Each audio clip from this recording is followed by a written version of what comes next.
Jim Sterk was a very, very gracious host yesterday, showed Marty around the whole facility, and here he is now on the Mighty 1090. Jim, good to talk to you. Hey, Darren, thanks.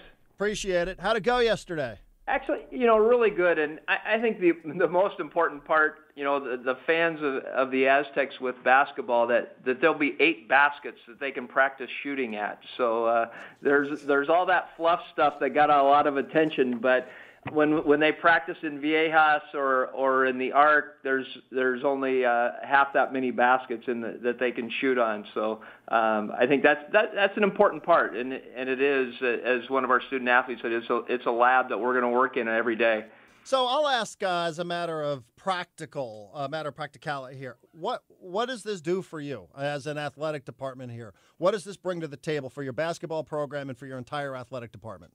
Well, as you know, the program's been very successful, and as I walked in the door 5.5 years ago, Coach Fisher, hit me with, we're getting negatively recruited about a basketball practice facility, a place where the players can go, because as you all know, Viejas is a multi-purpose facility, and they can't get in there, and get in extra practice time anytime they want, and so that's probably the biggest thing. When I was at Washington State, Dick Bennett hit me with the same thing. As soon as he was there, he said, "Jim, I can't schedule a practice when I need to. If a plane flight or whatever, it's dependent upon a lot of other things." And so to have our program continue to grow, it was something that we needed to provide. Okay, so where, in your opinion, and I realize that you probably don't go into every single basketball facility inside of the Mountain West, but at least as much as you're able to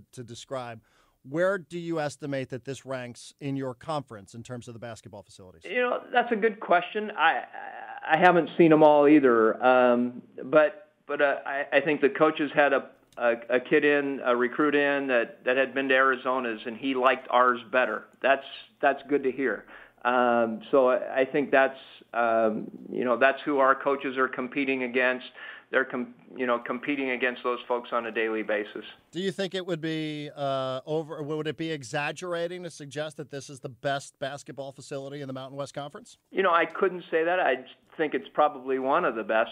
Okay, but that wouldn't surprise you if that were said, right? Right. No, that wouldn't surprise me. Okay, now let's get to I think that this is kind of one of the things that you wanted to come on and talk about. How would you rank your football facilities versus the rest of the teams in the Mountain West? Well, I think Boise kind of set the bar last year with a new football facility, and none of our other programs in the league have that kind of facility, and so up until a year ago, our football facilities, weight room and everything, were probably better than Boise's, but now they've jumped us. And I think they're probably they're the program that we want to compete against, and so that's something that we need to do and work to improve our facilities in the future as well. But in the past, when I got here, obviously the Fowler Center wasn't named at the time, but it was a newer facility, had only been open 6 years or so. We needed to do some things. Ron Fowler made a challenge gift of $5 million, and we were able to turn that into 10, and most of all of that $10 million went into football facilities, whether it was the turf field. We renovated the second floor. Not all done with everything, but we made it look a heck of a lot nicer and refreshed it. Put lights on so that the football can practice on their facility.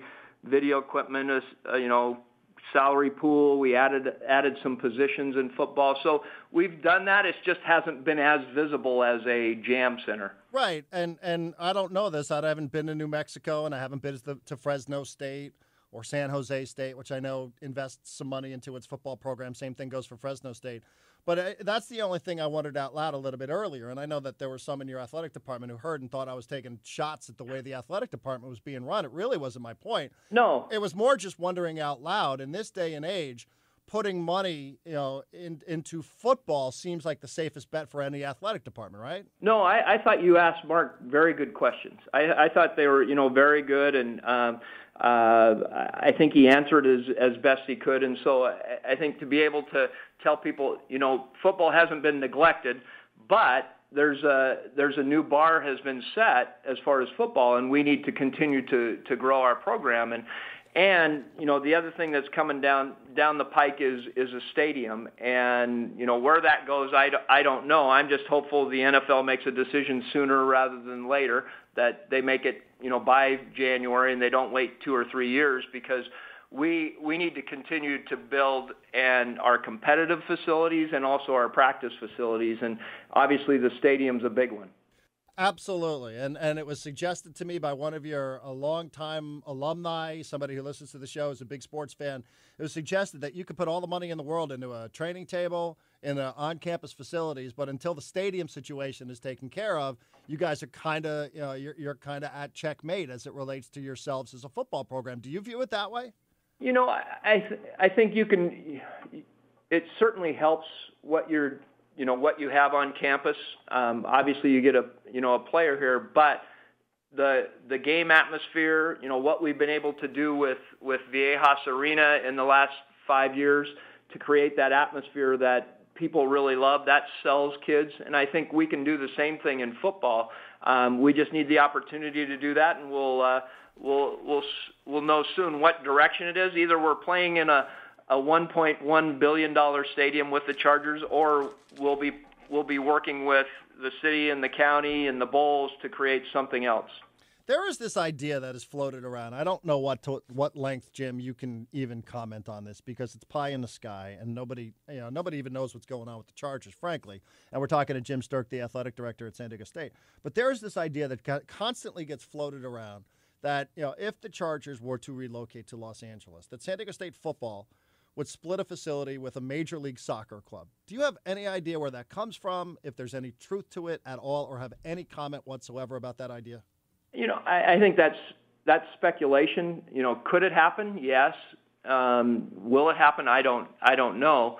But I think soccer and you like soccer probably not as much as Ziegler does, but you like it a lot, and I think that could potentially happen down the road here, maybe with or without the Chargers leaving. So I don't know. That's totally in a lot of other people's court. But could we team with a soccer team and renovate a stadium or build a stadium?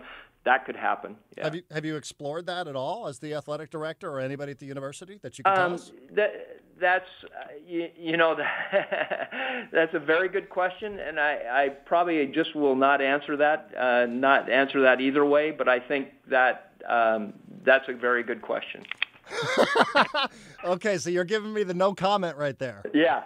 Hey, you'd much rather answer these questions than have to answer questions about a coach who gets inebriated before an alumni function, right? Yeah, absolutely. All right. Well, like I said earlier, I didn't want to sound like I was creating a divide here, but I think anybody who understands, and I know you do, who understands the economics of college athletics knows that it's football really that is the big breadwinner, right? I mean, that's not expected to change anytime soon. It's especially in a Power 5 school where the television contract, and people estimate that 70% of the television value, the contract value is football driven, at least that, and maybe it's 80% and 20%. That I've heard TV execs talk about that. So it does drive a huge value. Now, for us, unfortunately our television that we received from our Mountain West contract was only $800,000 this year, so it's not as big a number as 80% of $30 million. Wait a minute. I'm sorry. Could you repeat that? We received last year $800,000 as our television from the Mountain West last year. How do you even survive with that? Other schools are getting $20 million per season. Other schools on the West Coast are getting $20 million per season. Yes, that's the big divide, and that's why it's very important for us to continue to build our program, both our revenue sources that we can control, like our media, our apparel deals. Those deals we're in conversations with right now. Our ticket sales, we need to grow that and continue to build football. We've got a lot of room there. But we also, as Rocky will tell you, we need to win some. We need to win a championship. We need to go to a bigger bowl game, but I can see that happening, and that's what we're positioning ourselves to do. Absolutely, I think it's a classic chicken or the egg conversation here, because winning the way your basketball program has done has led to this $15 million facility yesterday. The flip side is you put money in your facilities, maybe it brings in better players, which then results in more wins on the field. So I don't know how do you deal with that, Jim, when you have that kind of conversation, when you're thinking about, all right, what's the best way for us to succeed? Do you just have to win and then you shine it up a little bit, or do you have to put money into it first so you can get a different caliber of player, so then you can take it out on the field, create a little bit of buzz, get more fans through the door? I think that's tough. I think it's both, but if you look at it, San Diego State basketball wasn't good until they built the facility here on campus. Right. And really took off. And even my first year was 2010, spring of 2010. We had 2,500 season ticket holders, and we weren't selling out. And so we end up going to a Sweet 16. Then things start to take off from there. And so I think, for us, working with the city, working with the county, working with the Bulls, and if the Chargers are here, we work with them. But getting a facility built for football will really help our football program. Meaning a facility that you guys play your actual games in. Correct. Yeah. Yeah, okay. Well, I didn't mean to imply that you guys were neglecting football, so I hope it didn't come across that way. No, you're making a good point. Yeah, I mean, I want to see the football team be as successful as possible. Yeah. Oh, and the other thing, I think last week I heard you with Rocky. On cost of attendance, there was some article. Right, USA Today. What's that? It was in USA Today. Yeah, the USA Today as with some of those media sources, they were a little bit apples and oranges on what the cost of attendance, but our scholarships are going up $1.3 million that for this current year, and so I think some people didn't include some things, and it may be how they asked the question, but we're definitely comparable. Fresno I think was at $1 million, Boise at 1.2, and we're definitely we're not shortchanged on that. We're one of the few that are really in the Mountain West actually fully funding our cost of attendance for all our sports. So you guys, I think San Diego State at $650,000 in additional expenses. Yeah. Boise State at 1.2, Fresno State at 1.2, San Jose State at $1 million even. So you're spending more than the teams inside of your division? Yes. You are? Yeah. Wow. Okay. Well, that's USA Today. You get on the horn and have them issue Absolutely. A retraction. We're working on that. You're spending more money this year, more additional money, not total money, but more additional money for the 2015-2016 season. More additional money than the schools inside of your own conference. Well, Boise I'm not sure of. I know Fresno and San Jose. Okay. Fair enough on that one. Hey, I know their cost of attendance number. Boise's is a little bit different. They have funny math up there. So yes, they do. It's the blue turf. Where does that money come from? Well, if you talk to our basketball season ticket holders and our donors, we increase those levels, those numbers up. A number of sources after that. So some within our department, some we were able to get more licensing money that's kind of related to our generation of the brand, basically. That Aztec Shops received. We're getting 100,000 more from that. There's some others like that are connected. So, but we're making it go. And then I said, we're working on our media rights deal. We're working on our apparel deal. Those are also areas where we're going to be growing, and our deals in the future will be more support that cost of attendance number. Is fundraising for the football team, for the football program, are the donors as enthusiastic for the football program as they are towards your basketball program? there's some, like Ron Fowler basically gave the $5 million to football when he did that in 2011, and really, he said, I can use it however I see fit, and most of those donations, the other 5 that we got, were related to football facility issues or salaries or those kinds of things. So there's a good group. You see, there's probably more of them, that you see in basketball because of the venue. But we have a very good group, and our higher level donors are their money goes into the scholarships. It doesn't go into one program or the other. It goes into our scholarship fund. Well, this was very educational. Jim, thank you. I really do. I appreciate you. Thank you doing this. I appreciate the time. Less than 2 Saturdays to go before we see you guys in action September 5th. I know. It's coming very quickly now, so we can't wait. All right, Jim, thank you. We'll see you soon. All right. Thanks, Darren. You got it. Jim Sterk, Athletic Director at San Diego State.